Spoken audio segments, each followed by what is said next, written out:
I'm Sally Mills of LaVolta and LaVolta Principles, and welcome to Digital Bullets 2010. We've asked some industry experts to share their thoughts on issues and developments in the digital industry. We've given each person 20 seconds to answer those questions, or else they get the chop. So we'll be broadcasting a sizzling digital bullet on a regular basis. One question answered with many different points of view. Hope you enjoy. What's your favourite mobile application and why? My favourite mobile application is Maps. Now, my mobile is very good at keeping me in touch and helps me communicate with people when I'm on the move. When I'm on the move, what else do I need? I need Maps. Okay, it's fairly simple, it's not particularly sexy, but in terms of my favourite iPhone application, the simplicity, the relevance, the stickiness, I don't think it can be beaten. For me, it's not really an application, but the weather. The Bureau of Meteorology is the absolute most visited site for me. I like to know whether it's going to be sunny or humid or raining and what clothes I need to wear that day, which I'm sure is riveting for everyone. The second one is Maps. I like the idea of the portability of Maps. I've just moved to Sydney. I don't know where anything is.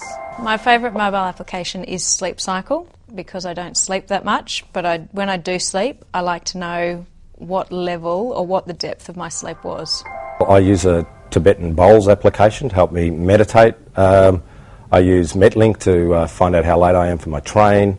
I use a Crossair for augmented reality. Trapster to make sure I don't get caught by the cops. I use a whole range of them. And the favourite app that I haven't developed yet is a really good horse racing form guide tool to allow me to punt easier online, but I'm going to have to build it because nobody's building the one I need.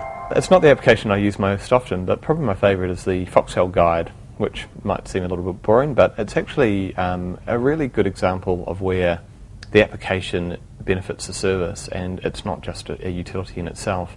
The Foxtel Guide actually allows you to do keyword searching and scroll through pages really quickly, which you just can't do with a TV remote or the electronic programming guide on the TV. So the actual app is better than the service Foxtel are providing. Maps, because I always get lost, is probably the first one.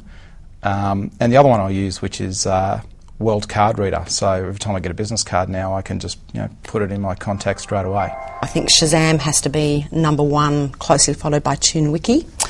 I love utility applications, so I happen to be an ING and an ANZ banker, so I love utility tools like that.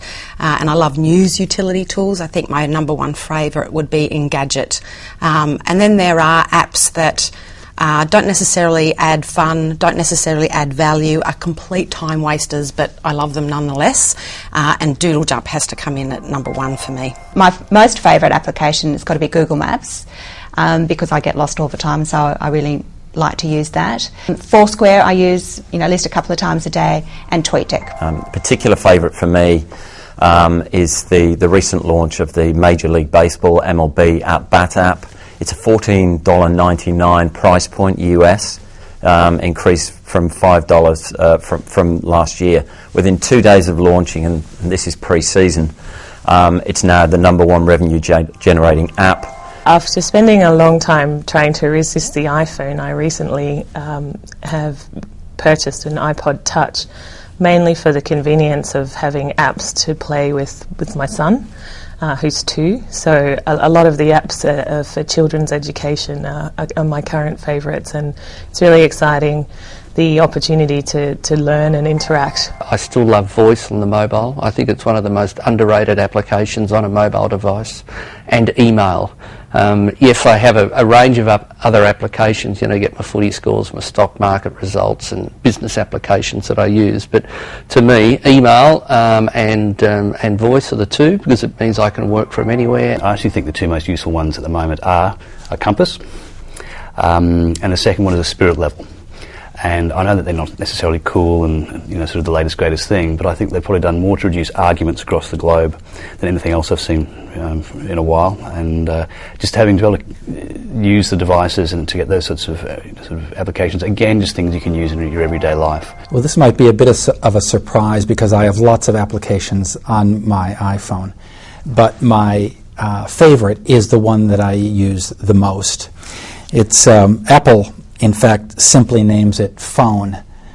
And I think that is the killer app. If it wasn't on my iPhone, I don't think I'd carry the others around with me.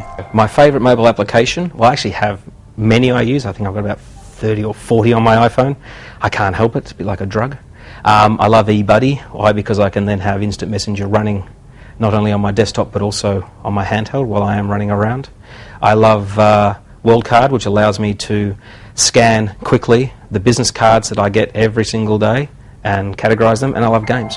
The Oz weather, I ride a bike to and from work, so I like to know if it's going to rain or not, and then I can get my timing there.